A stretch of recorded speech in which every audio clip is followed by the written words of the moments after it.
भारत की खूबसूरती उसका इत्तेहाद है। भारत की खूबसूरती उसका भाईचारा है।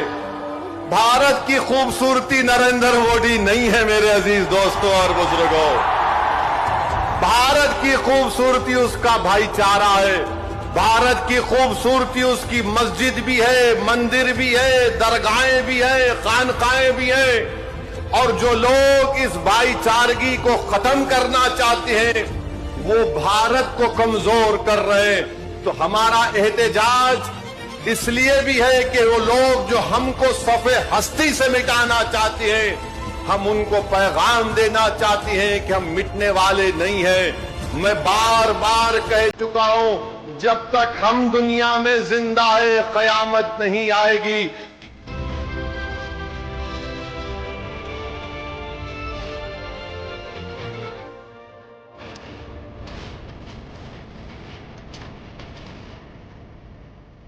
अभिषेक ओनली न्यूज में आप सभी का स्वागत है। हैदराबाद में दारुस्सलाम हैदराबाद में असदुद्दीन ओवैसी साहब की एक पब्लिक मीटिंग रखी गई जिसमें वक्फ गवर्नमेंट में बिल के खिलाफ लोगों का प्रोटेस्ट देखने के लिए मिला, गुस्सा देखने के लिए। इस पे लोगों को शांत कराते हुए असदुद्दीन ओवैसी साहब ने क्या कहा, आइए देखते हैं इस खास रिपोर्ट में।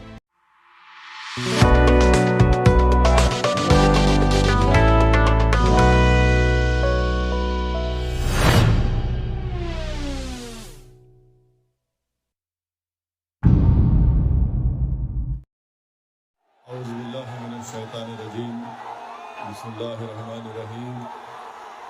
अस्सलाम वालेकुम वरहमतुल्लाहि वबरकातुहू। शहनशीन पर तशरीफ फरमा all India Muslim personal board के सदर हज़रत मौलाना खालिद सैफुल्लाह रहमानी साहब, जमीयत उलमा के मुफ्ती ज़ुबैर साहब, जमात इस्लामी हिंद के तेलंगाना के सदर, मशाइखीन उज़्ज़ाम, बुजुर्गान कौम और मिल्लत, कुल हिंद मजलिस तामीर मिल्लत के सदर, मेरे अजीज़ दोस्तों और बुजुर्गों, पसे पर्दा बैठ कर सुनने वाली मेरी इज़्ज़तदार माँ और बहनों, और मोहतरमा जलीसा यासीन सुल्ताना साहिबा जो all India Muslim personal board के शोबे ख़वातीन के कन्वीनर हैं, मेरे अजीज दोस्तों और बुजुर्गों, मैं आपसे एक बात अर्ज करना चाहता हूं कि हम पहले दो नारे लगाएंगे, आप और हम मिलकर दो नारे लगाएंगे, मगर जो मैं पहला नारा लगाऊंगा उसमें इस दारुस्सलाम के ग्राउंड से कोई उसका जवाब नहीं देगा। सुनिए, जो पहला नारा हम लगाएंगे, आप भाई साहब आप नारे लगाएंगे या सुन रहे हैं बात को? बैठिए, बैठो, बस करो, ठहरिए।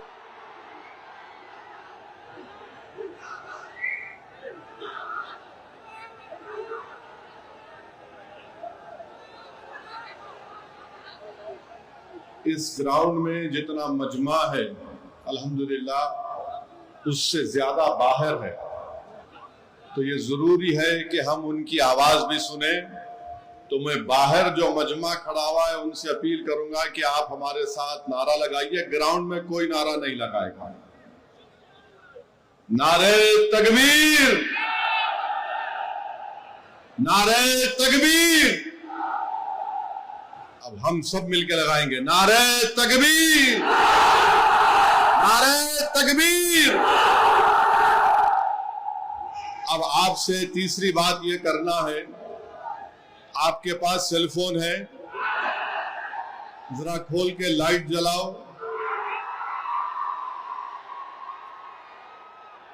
ताकि हमारे बीजेपी वालों की दिमाग की बत्ती जले। लाइट खोलो ताकि हम इस वक्त कानून के खिलाफ पूरे मुल्क को पैगाम दे सके।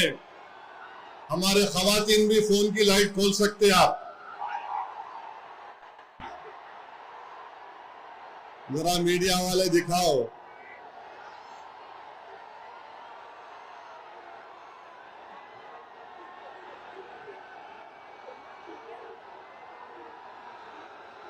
अब जरा जेब में रख लो फोन को। आपसे अहम बात ये कह रहा हूं कि अब जब जलसा खत्म हो के यहां से आप निकलेंगे, आप लोग पुरअमन तरीके से अपने अपने मुकामात को जाएंगे। आप झंडे लहराते हुए नहीं जाएंगे, सब्र और तहम्मुल का मुजाहरा करते हुए सरजमीन हैदराबाद के अमन को और मजबूत करते हुए आप यहां से जाएंगे ना आराम से इंशाअल्लाह। और घर को जाके बैठना नहीं, ईशा की नमाज गोल नहीं करना, ईशा पढ़ना है मेरे को भी और आपको भी, तो ईशा भी पढ़ेंगे ना आप। अब मसला ये है कि किसी शायर ने अच्छा कहा था, जब ज़मीर और ज़र्फ का सौदा हो दोस्तों, जब ज़मीर और ज़र्फ का सौदा हो दोस्तों, कायम रहो हुसैन के इनकार की तरह। मैं आपको ये बताना जरूरी समझता हूं कि इस कानून के खिलाफ all India Muslim personal law board ने जो एहतजाज का प्रोग्राम दिया, हम सिर्फ एक जमीन को बचाने के लिए नहीं एहतजाज कर रहे, हम सिर्फ अपनी मस्जिद या दरगाह या खानखा या इमाम बाड़ा को बचाने के लिए एहतजाज नहीं कर रहे, हम सिर्फ अपने कब्रस्तानों को या ईदगाह को बचाने के लिए एहतजाज नहीं कर रहे, हम एहतजाज इसलिए कर रहे हैं कि जो सियासी ताकतें आज इस मुल्क पर हुक्मरान हैं वो हमको मिटाना चाहते हैं और हम उनको ये बताना चाह रहे हैं कि हम अपने आप को मिटने नहीं देंगे। इंशाअल्लाह ताला जमहूरी तरीके से तुम मिट जाओगे। हम उनको बताना चाह रहे हैं कि हम झुकने वाले नहीं हैं, हम अंग्रेजों की 200 साल की गुलामी को कबूल नहीं किए, तो हम तुम्हारे इख्तिदार में तुम जो बैठे हो और तुम ऐसे कानून बना रहे हो जो हमारे आईन और संविधान के फंडामेंटल राइट के खिलाफ है। मैंने पार्लियामेंट में उस कानून को फाड़ा तो सिर्फ अपने तौर पर नहीं फाड़ा, बल्कि भारत के गयूर तमाम हिंदुस्तानियों की तरफ से उस कानून को फाड़ा, जो हिंदू भी है, मुसलमान भी है, सिख भी है, ईसाई भी है, जो आज भी इस मुल्क की खूबसूरती को पहचानते हैं। भारत की खूबसूरती उसका इत्तेहाद है, भारत की खूबसूरती उसका भाईचारा है, भारत की खूबसूरती नरेंद्र मोदी नहीं है मेरे अजीज दोस्तों और बुजुर्गों। भारत की खूबसूरती उसका भाईचारा है, भारत की खूबसूरती उसकी मस्जिद भी है, मंदिर भी है, दरगाहें भी है, खानकाएं भी है। और जो लोग इस भाईचारगी को खत्म करना चाहते हैं वो भारत को कमजोर कर रहे हैं। तो हमारा एहतजाज इसलिए भी है कि वो लोग जो हमको सफ़े हस्ती से मिटाना चाहते हैं, हम उनको पैगाम देना चाहते हैं कि हम मिटने वाले नहीं हैं। मैं बार बार कह चुका हूं, जब तक हम दुनिया में जिंदा है कयामत नहीं आएगी। जिस दिन हम चले जाएंगे सूर फूका जाएगा, याद रखो। और अगर बीजेपी ये समझ रही है कि उन्होंने 2014 में इख्तिदार पर आए तो पहले ट्रिपल तलाक का ऐसा कानून बनाया जो मुस्लिम खवातीन के खिलाफ बनाया, फिर उसके बाद उन्होंने CAA का कानून मजहब की बुनियाद पर बनाया, फिर उसके बाद उन्होंने UAPA के कानून को गंदे तरीके से उसको और ताकतवर बना दिया, फिर उसके बाद उन्होंने मजहब तब्दीली का कानून अपनी बीजेपी जहां पर इख्तिदार में रियासत में बनाया, फिर अब वो यूनिफॉर्म सिविल कोड बनाने की बात कर रहे हैं। 11 साल से नरेंद्र मोदी सिर्फ मुसलमानों की मजहबी शनाख्त पर हमला कर रहे हैं। 11 साल से नरेंद्र मोदी सिर्फ मुसलमानों की मस्जिदों को छीनने की कोशिश कर रहे हैं। 11 साल से नरेंद्र मोदी मुस्लिम खवातीन को ताकतवर बनाने के बजाय उनके सरों से हिजाब को छीन रहे हैं। 11 साल से नरेंद्र मोदी बुलडोजरों के जरिए सबसे ज्यादा दलित और मुसलमानों के घरों को तोड़ दिया। अब यूनिफॉर्म सिविल कोड के नाम पर हमारी शरीयत को हमसे छीनना चाहते हैं। वो शरीयत जो शरीयत एप्लीकेशन एक्ट 1937 है, जब संविधान बन रहा था तो बाबा साहेब अंबेडकर ने कहा था कि शरीयत एप्लीकेशन एक्ट बरकरार रहेगा, मगर आज नरेंद्र मोदी ये समझते हैं कि मैं बाबा साहेब अंबेडकर से बड़ा दूरअंदेश हूं। मिस्टर मोदी, आप अंबेडकर के पैर की धूल भी नहीं है, इस बात को याद रखो आप।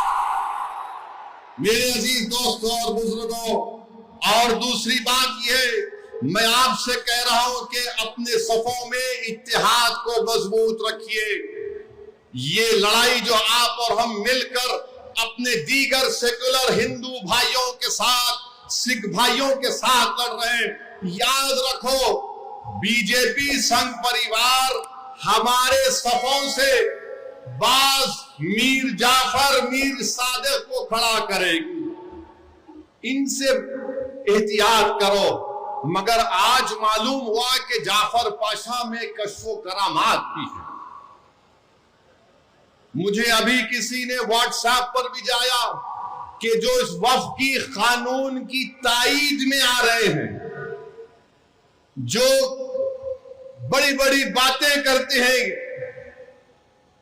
ख्वाजा अजमेरी के आस्थाने से उनका ताल्लुक है, जाफर पाशा की तकरीर को लाइव बैठकर देख रहे थे, तो मालूम हुआ उनको भी बड़ा डर हो गया है कि अब हैदराबाद से एहतजाज बुलंद होगा। अरे जो तुम ख्वाजा अजमेरी के आस्थाने के जिम्मेदार हो ना, मैं पार्लियामेंट में इंशाअल्लाह ताला ख्वाजा एक्ट के तरमीम का एक बिल लाऊंगा और प्राइवेट मेंबर्स बिल लाकर कहूंगा कि तुम नहीं बनोगे, उसमें पसमानदा को किसी को बनाना पड़ेगा। तुम तायीद करोगे, मैं तो ला रहा हूं प्राइवेट मेंबर्स बिल आइंदा सेशन में, तुम देखना।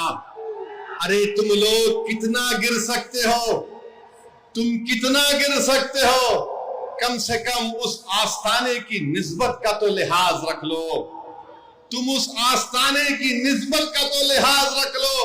और इस बात को भी याद रख लो कि जब तुम और हम इस दुनिया से जाएंगे तो आरएसएस वाले अगर तुमको खंदे पर लेकर गए कब्रिस्तान में, तो फिर अंदर जाने के बाद जब फरिश्ते पूछेंगे कौन है तेरा रब, तो तुम क्या मोदी बोलोगे या अल्लाह बोलोगे? देख लो इस बात को। हम तो अल्लाह ही बोलने वाले हैं और बोलते रहेंगे। अल्लाह ही हमारी मदद करेगा और अल्लाह ही इनको शिकस्त देगा इंशाअल्लाह ताला। हम तौहीद परस्त हैं और हमको फख्र है इस बात का कि रब्बे कायनात जिस चीज का मालिक अल्लाह है, मोदी कह रहे हैं कि उसका मालिक अल्लाह नहीं रहेगा। अब मोदी आप खुद देखोगे अल्लाह कैसा बता देगा अपना जल्ले जलालहू, आप देखेंगे। आप इसको, इस कानून को तुमको वापिस लेना पड़ेगा। जिस तरह हमारे किसान भाइयों ने हमको रास्ता दिखाया, हम उसी रास्ते पर एहतजाज करेंगे। जब तक कानून वापिस नहीं होगा, भारत में पुरअमन एहतजाज होगा। आप तैयार हैं कि लंबी जमहूरी लड़ाई लड़ने के लिए, या फिर कोका कोला की तरह उड़ के फिर ठंडे तो नहीं बैठ जाएंगे? क्या आप तैयार हैं एक जमहूरी एहतजाजी लड़ाई लड़ने के लिए? अगर आप तैयार हैं तो आप अपने आप से वादा कर लीजिए कि जब तक ये काला कानून वापिस नहीं होगा हम एहतजाज करेंगे, हम पीछे नहीं हटेंगे, पुरअमन एहतजाज हमारा होगा।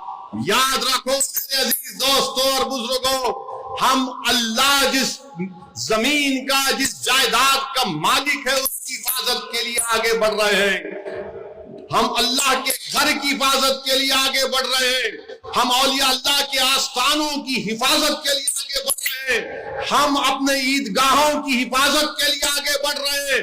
और याद रखो इंशाअल्लाह ताला अल्लाह हमारी इस कोशिशों को कबूल करेगा, अल्लाह हमारे इस ईसार को कबूल करेगा। हम जो कुछ भी कर रहे हैं रब कायनात के लिए कर रहे हैं, इसमें कोई हमारे सियासी अगराज व मकासद नहीं है। इसीलिए कह रहा हूं जहां कहीं भी एहतजाज होगा उसमें हिस्सा लीजिए, उसको कामयाब करिए। ये कोई सियासी पार्टी का एहतजाज नहीं है, ये इलेक्शन के वोटों को बटोरने का एहतजाज नहीं है। जिस चीज का मालिक है उसकी हिफाजत करने के लिए एहतजाज हो रहा है। पूरे मुल्क में इंशाअल्लाह ताला जो मुस्लिम पर्सनल बोर्ड ने प्रोग्राम बनाया उसमें हिस्सा लीजिए। जो तारीख के दिन आपसे कहा गया लाइट बंद करना, लाइट बंद करेंगे या नहीं बंद करेंगे? तो बोलेंगे अम्मा 10 मिनट सीरियल आ रहा, आईपीएल आ रहा है ना, खामखा बोल दिए। 10 मिनट लाइट बंद करो ताकि जो लोग हमको बंद करना चाह रहे हैं उनको एक झलक मिल जाए लाइट बंद हुई तो क्या होता है। ह्यूमन चेंज बनाएंगे तो ह्यूमन चेंज हाथ बनाकर आपको खड़े होना है, अपने हिंदू भाइयों के साथ, अपने सिख भाइयों के साथ। वो भी आज बड़े तकलीफ में है कि ऐसा कैसा कानून बीजेपी की हुकूमत ने बना दिया। याद रखिए, इत्तेहाद को मजबूत रखिए। मैं आपको जिम्मेदारी के साथ कह रहा हूं कि हमारे जो दाऊदी बोरा भाई हैं वो हमारे दीनी भाई हैं। मेरे भाई, खुदारा उनके बारे में कोई गलतफहमी मत रखिए। मैं आपको बता रहा हूं नरेंद्र मोदी ने इस मुल्क को गुमराह किया। मैं और अब्दुल्ला साहब हम लोग पार्लियामेंट की कमेटी के मेंबर थे। Mr. Abdullah, I am saying to the people of Hyderabad and to the people of India that during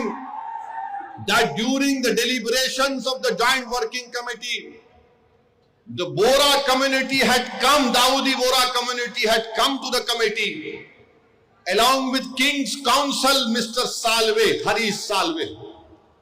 And they had given a representation, you remember. They wanted exclusion from the Waqf Act. They had clearly said, we have nothing to do with this bill. The Dawoodi Bohra have clearly stated that in 1962, the Supreme Court has given them a definite definition of religious denomination. The Dawoodi Bohra have said, if you remember, that they believe in the concept of Dail Mutlaq. And this Waqf bill goes contrary to that. It is part of their faith. मैंने ये कहा कि अपने दाऊदी बोरा भाइयों की ईमानदारी पर हरगिज शक मत करो। नरेंद्र मोदी हमारे इत्तेहाद को कमजोर करना चाहते हैं। दाऊदी बोरा के लोग पार्लियामेंट की कमेटी के पास आए थे। लंदन से मायानाज वकील किंग काउंसिल जनाब हरीश साल्वे साहब को लाकर पार्लियामेंट की कमेटी के सामने कहा कि हम 2024 का कानून नहीं चाहिए, हमको वक्फ से अलहदा करो। क्योंकि दाऊदी बोरा जो शियाओं की ब्रांच है, उन्होंने कहा कि हमारे पास दाइल और मुतलक है। उनके जो रूहानी पेशा है मुफद्दल साहब, अल्लाह उनको सलामत रखे, वो उनकी मौजूदगी में कोई मुतवल्ली नहीं हो सकता। लिख कर दिया उन्होंने कि हमको इस वक्फ एक्ट से लेना देना नियम को निकाल दो। तो ये इनको बुलाया गया, मोदी ने बुलाया इनको, और नरेंद्र मोदी ने कितना गुमराहकुन बात की। बैठ के कहा कि मैंने 3 साल पहले ये बिल बना दिया, आप लोगों को नहीं मालूम होगा, मैंने भिजा दिया आपको और कहा कि कामा फुल स्टॉप लिख दो। मोदी ये पैगाम दे रहे हैं भारत के सेकुलर हिंदू भाई बहनों को, सिखों को और मुसलमानों को, मैं तो नहीं लाया है बिल, ये तो ये लोग बोल के लाया हूं। आप समझ रहे हैं हमारी बात को। और हम जब कमेटी में थे, हम मिनिस्ट्री ऑफ माइनॉरिटी अफेयर से पूछे कि कानून तुम क्यों लाए, क्या तुमने मुसलमानों से बातचीत की, क्या तुमने इस बिल के बारे में बात की? एक वर्ड नहीं बोल सके वो लोग। The committee when called the Ministry of Minority Affairs, they didn't have anything to say. Why did they bring this bill? You are witness to it. अब मोदी इन दाऊदी बोराओं को बदनाम करने के लिए पूरे देश में पैगाम देने के लिए कि देखो मैं तो 3 साल पहले उनको बिल दिया था। मेरे भाई ये साजिश है हमारे इत्तेहाद को कमजोर करने के लिए। मोदी जी आप शतरंज की चाल खेल रहे हैं, हम भी जानते हैं शतरंज कैसा खेलना सियासत में। डॉक्यूमेंट्स है, आज मैं एक्स पर सोशल मीडिया पर डॉक्यूमेंट्स डाल दिया हूं। दाऊदी बोरा लोगों ने कमेटी को दिया, वो 1924 से कह रहे हैं कि हमको वक्फ कानून में मत रखो, क्योंकि हमारा जो जूरिस्प्रूडेंस है, हमारा जो फिक्र है वो दाइल मुतलक के ऊपर है। तो आपसे अपील कर रहा हूं कि अपने दिमाग में 1% भी दाऊदी बोरा हमारे दीनी भाइयों के खिलाफ कोई शक मत करिए। वो तो नहीं चाह रहे थे, इनको तो पप्पा जी बुला के बोल दिए आपको कुछ ऐसे करा। अब चौथी बात यह है, बीजेपी वाले बोल रहे इसमें सब कुछ है, मुसलमानों का फायदा है, औरतों का फायदा है। आज से थोड़े दिन पहले हैदराबाद में फतेह दरवाजे पे एक चालाक आदमी था, लगता है उन्हें भी मोदी जी की शागिर्दी में निकला सो था। उन्हें क्या बोला, आप मेरे पास आओ, जिसके सर टकले हैं मैं दवा देता हूं, बाल उग जाते। लाइन लग गई वहां पे, लगा दवा लगा, बाल उगते। अब पब्लिक बेचारी, तो मोदी जी भी यही बोल रहे दवा ले लो सब चीज ठीक हो जाती। इनकी दवा नहीं है, ये दवा मौत है। ये दवा नहीं दे रहे, मौत का पैगाम दे रहे हैं। ये वक्फ को छीनने के लिए ला रहे हैं। आप सोचिए, दाऊदी बोरा लोगों ने सेक्शन 2 लिख कर दिया, तो मोदी ने क्या किया, दाऊदी बोरा का नाम लेके सेक्शन 2 बना के उस भारत के दौलतमंद आदमी जिसने हमारे खोजा भाई, ये भी शियाओं का एक ब्रांच है, खोजा ट्रस्ट से खरीद कर 21 करोड़ में अपना आलीशान महल बना लिया। सेक्शन 2 का फायदा उस शख्स को होगा। हम हैदराबाद में क्या बोलते, किसकी दुकान पे किसकी फातिया, क्या बोलते, नाना मामू की दुकान पे नाना की फातिया। तो दाऊदी बोरा को सामने रख के मुकेश भाई की फातिया पढ़ दी है, वो काम कर दिया। सेक्शन 2 से उनको फायदा होगा। तो आपको हमको मुत्तहिद रहना है, शिया सुन्नी इत्तेहाद को मजबूत रखना है। आप शिया सुन्नी इत्तेहाद को मजबूत रखेंगे ना मेरे भाई, ये all India Muslim personal law board के प्लेटफॉर्म पर शिया भी है, सुन्नी भी है। ये पैगाम मुस्लिम पर्सनल लॉ बोर्ड देता है कि हम अपने इत्तेहाद को मजबूत रखें। दाऊदी बोरा को मोदी धोखा दे दिए, उनके नाम को इस्तेमाल करके मुकेश भाई को बोले लो गुलाब जामुन खाओ एंड बी हैप्पी। उनके अच्छे दिन आ गए। तो मेरे अजीज दोस्तों और बुजुर्गों, छठी बात आपसे अर्ज करना चाह रहा था वो ये है कि सदर साहब ने बहुत सी बातें आपके सामने रख दी कि सुप्रीम कोर्ट ने रिलीफ दिया है, मगर आज भी हम वक्फ की जायदाद को खो रहे हैं। लिमिटेशन एक्ट अप्लाई हो गया, जो 12 साल से काबिज है वो मालिक बन रहा है। 6 महीने के अंदर पोर्टल पर चढ़ाना है, नहीं चढ़ाए तो वक्फ से चले जाएगा। वक्फ इवैक्यू प्रॉपर्टीज निकल गई हमारे हाथ से। 100 एकड़ जमीन है पंजाब हरियाणा में, जो आज गवर्नमेंट उस पर काबिज हो चुकी है। रिपोर्ट आई कि उत्तर प्रदेश में 500 से ज्यादा वक्फ प्रॉपर्टीज को उत्तर प्रदेश की सरकार ने गवर्नमेंट की प्रॉपर्टी डिक्लेयर कर दिया। तो मेरे अजीज दोस्तों और बुजुर्गों, और इसमें एक है वक्फ औलाद अब नहीं कर सकेंगे आप। वक्फ औलाद के बारे में कह रहे हैं कि बच्ची का शेर मार के कोई वक्फ औलाद नहीं कर सकता। अरे मैं अल्लाह को दे रहा हूं, अपने बेटे बेटी को मालिक नहीं बना रहा हूं। क्या यह बात सच नहीं है प्रधानमंत्री जी कि हिंदू सेल्फ एक्वायर्ड प्रॉपर्टी में एक हमारा हिंदू भाई अपने विल के जरिए अपनी एक औलाद को या मोहल्ले में किसी को पूरी प्रॉपर्टी दे सकता है, मगर मुसलमान 1/3 से ज्यादा अपनी किसी औलाद को प्रॉपर्टी नहीं दे सकता। अभी ये कानून जो है, अभी अगर कोई कलेक्टर मुतवल्ली को बोलेगा कि तुम दरगाह में उर्स नहीं करना, कलेक्टर मुतवल्ली को बोलेगा कि तुम आशूर खाने में, इमाम बाड़े में मजलिस नहीं करना, कलेक्टर अगर कोई मुतवल्ली मस्जिद को बोलेगा कि तुम मस्जिद में अज़ान नहीं देना, और अगर मुतवल्ली नहीं सुनेगा तो कलेक्टर उसको 6 महीने की सजा दे सकता है। यह कानून है। अभी पहले कानून यह था कि अगर कोई वक्फ की प्रॉपर्टी को बेचता तो 2 साल की सजा, नॉन अवेलेबल। अब मोदी जी बोल रहे, प्यारे मैं राजा हूं, तुम लूटो, बेल ले लो, 6 महीने की सजा काट के आ जाओ, मैं हूं ना। यह कानून बनाया गया है।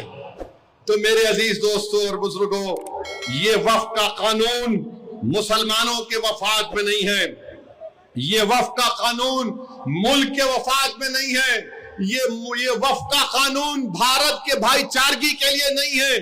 झगड़े शुरू हो जाएंगे मस्जिदों पर, यह बोला जाएगा कि 500 साल पहले ऐसा था वहां पर, और ये बार बार बोलते टीवी पे, ने आपको वक्फ से क्या मिला? अरे क्या कोई आपके अम्मा के महर में आया है जो हमसे पूछ रहे आप वक्फ से क्या मिला क्या नहीं मिला? हमारे को हमारी आखिरत मिलती वक्फ को बचाए तो।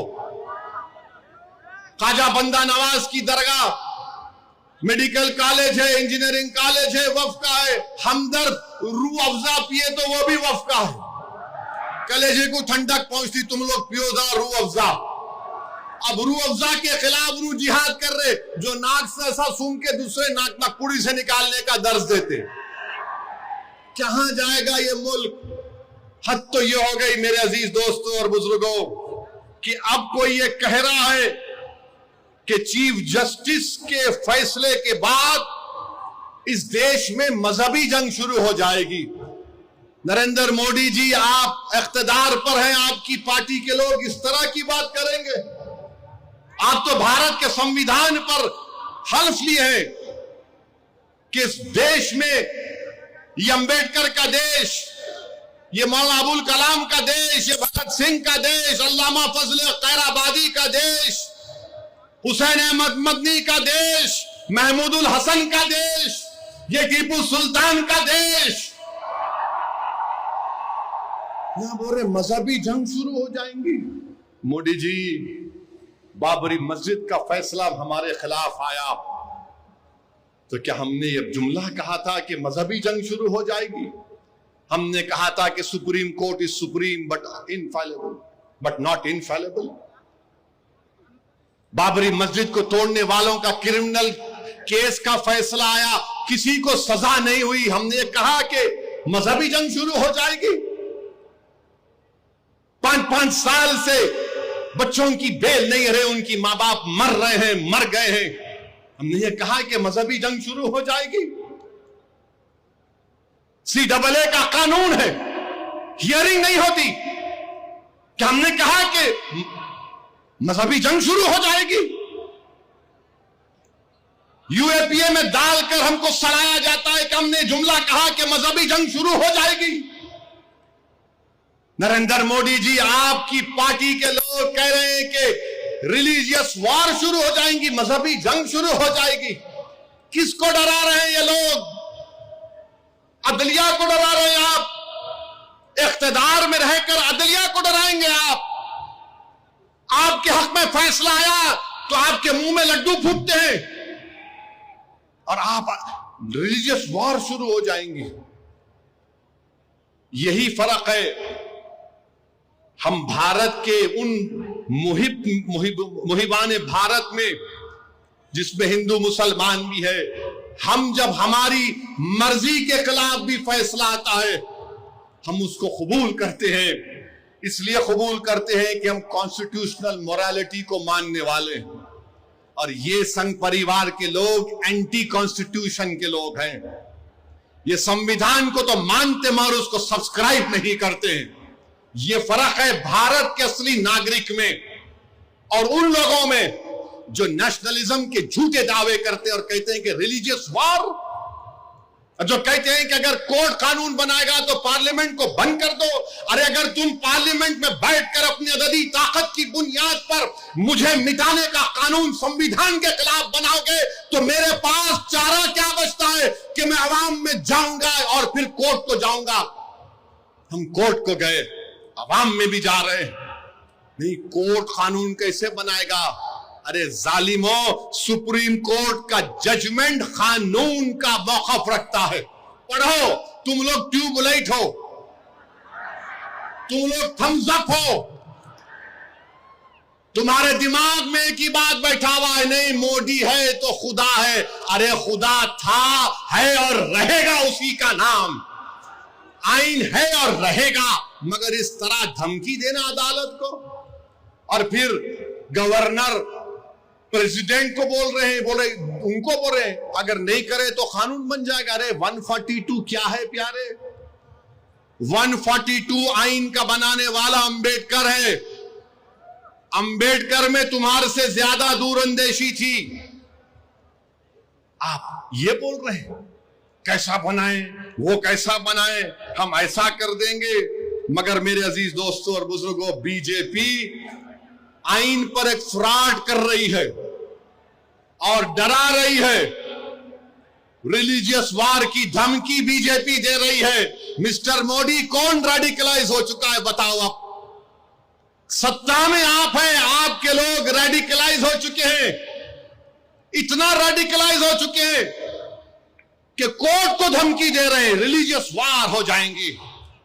मोदी जी, अगर ये धमकी देने वालों को आप नहीं रोकेंगे, देश कमजोर होगा और देश कभी भी माफ नहीं करेगा। आज सत्ता इख्तिदार आपके पास है, कल नहीं रहेगा इंशाअल्लाह ताला, कल नहीं रहेगा इंशाअल्लाह ताला। अब भारत का हिंदू भी जान चुका है कि वक्फ का कानून बनाए तो क्या मेरे को नौकरी मिलती। हिंदू जान चुका है कि मुसलमानों की नफरत को दिखाकर, मुसलमानों को डराकर वोट बटोरती आई बीजेपी। दिखाने के लिए कुछ नहीं है। 4.5-5% नौजवानों में बेरोजगारी है। उनके बेरोजगारी को दूर करने का कोई प्रोग्राम नहीं, मगर सिर्फ मुसलमानों को नफरत का निशान बना दो। तो मैं हमारे हिंदू भाइयों से भी अपील कर रहा हूं, जो आपके एंडोमेंट बोर्ड के लिए अच्छा है वो हमारे लिए भी अच्छा होना चाहिए। जो सिख गुरुद्वारा प्रबंधक कमेटी के लिए अच्छा है वो हमारे लिए भी अच्छा होना चाहिए। हमारा मुतालबा सिर्फ यही है कि हम अपनी वक्फ की जायदादों की हिफाजत कर सके। और ये लोग बोलते नहीं वो उन्होंने ऐसा कर रहे, आजकल मुझ पर भी उंगली उठा रहे। मेरे भाई, मेरी उम्र दरियाफ्ती की नहीं है अब। और तुम याद रखो, तुम जो कुछ बोल रहे हैं ना, मैं सियासतदान भी हूं और आधा वकील भी हूं। तो तुम्हारा वीडियो है मेरे पास, तुमको हैदराबाद आना पड़ेगा प्यारे। तुमको शॉपिंग कराएंगे। You want to see shopping, will show you shopping. जो बोले जा रहे। अगर हम अपनी जबान से बोलना शुरू करें ना, तो तुम्हारा लुत्फा कहां से आए बोल सकता हूं मैं। याद रखो, माफ करना, उलमा इकराम की मौजूदगी में बोल रहा हूं। वक्फ की कानून की मुखालिफत किस बुनियाद पर की जा रही है आप देखो।